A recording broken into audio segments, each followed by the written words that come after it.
How protesters plan to get under Trump's skin wherever he goes. The Saturday evening march began at Trump Plaza, a high-rise apartment building President Trump hasn't actually owned since 1991. Fine. It still has the name. It was a good place to start. From there, the marchers headed south, walking along the Intracoastal Waterway that separates West Palm Beach from ritzy Palm Beach Island. They stopped shortly after 7 p.m. when they reached the bridge across from Mar-a-Lago. They brought signs and glow sticks to wave, hoping they would be visible across the dark water and the great green lawn of the club from up in the private apartment that is now the Winter White House. If Trump sees those green lights, he'll know that his critics have followed him home. He likes to think that everybody loves him.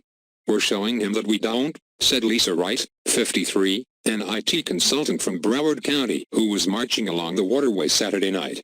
Around 7:30 p.m., about 200 of the 1,200 marchers made it across the bridge to the back gates of Mar-a-Lago. Across the street, a few dozen pro-Trump people waved American flags, but the spectacle was the protesters, beating drums, singing and chanting. This is the reality of Trump's honeymoon-free presidency. Having sought to create unprecedented disruption in Washington, his critics will now seek to bring unprecedented disruption to his life as president, including demonstrations that follow him when he travels and protests that will dog his businesses even when he doesn't. Already this week, Trump, the most unpopular new president in modern times, canceled a trip to the Harley-Davidson factory in Milwaukee, where local groups had planned to protest his appearance. The White House said the protests were not the reason for the cancellation. And, around the business empire that Trump still owns, his critics treat each location as an avatar for the president. There have been small gestures of pink lipstick graffiti on the sign at Trump's golf course in Los Angeles, and a plan for a mass mooning of Heschel in Chicago. There have also been more organized efforts to take time and money away from family businesses, a boycott of stores selling Ivanka Trump's clothes, and a campaign to flood Trump businesses with calls demanding that the president divest from his holdings. For Trump's opponents, these demonstrations are a way to change his behavior.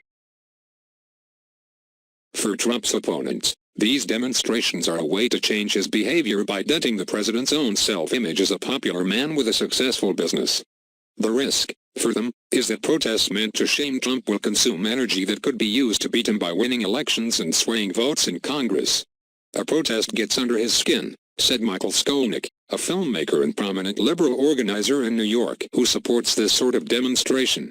He said he hoped that, somehow, getting under the president's skin might turn out to be a good long-term political strategy. What if Trump can't come out of bed for 4 days? That could happen, Skolnick said. In the later days of his presidency, George W. Bush faced protests outside his Texas ranch from people opposed to the Iraq War. During President Barack Obama's travels, he sometimes faced demonstrations from liberals pushing him to do more on immigration or the environment. But neither one faced organized protest movements at the start of their presidency, condemning the president across multiple policy areas. Trump does. It began the day after his inauguration, when more than 1 million people marched in women's marches in Washington, across the country and around the globe. It continued the next weekend, when thousands of people gathered at airports to protest Trump's executive order on immigration, which barred refugees and all visitors from 7 Muslim-majority countries. It continued this past week as the administration was consumed by the chaos that the entry ban set off. In New York City, for instance, hundreds of bodega markets owned by Yemeni Americans closed Thursday to protest the same ban. You know how Yellowstone National Park is built on one of the world's biggest volcanoes? Said Ben Wickler, the Washington director for MoveOn.org, a liberal activist group. It feels like that just exploded in terms of grassroots energy. Trump has dismissed these protests operating on the theory that he doesn't need these protesters to like him and that their anger might help him by pushing others closer to him. On Twitter, for instance, the president cast the Women's March as a massive outpouring of sour grapes. Was under the impression that we just had an election. Trump wrote on Twitter. On Friday, after a pair of violent protests on college campuses where conservative provocateurs were invited to talk, Trump seemed to lump these small groups of unruly protesters in with the rest of his critics from the other events. Professional anarchists, thugs and paid protesters are proving the point of the millions of people who voted to make America great again, he said, although there is no evidence that any significant number of demonstrators are being paid. Across the country, other groups have directed their unhappiness toward Trump and his business empire, which he still effectively owns, although Trump says he has shifted the management to his executives and adult sons. "I am scoping it out right now," said a woman snapping photos of the sign outside Trump's golf club in Rancho Palos Verdes, California, near Los Angeles. She gave her name only as Diane and said she was scouting the site for a "People are and feel they can't do anything, but we want to hit him where it hurts," she said. "I don't think he wants people near his businesses. We want to hit him where it hurts most, his money." On an earlier day, the Los Angeles County Sheriff's Department took a vandalism report. Somebody crossed out Trump on the sign with lipstick and wrote a Spanish swear word there. Others were more organized about their efforts.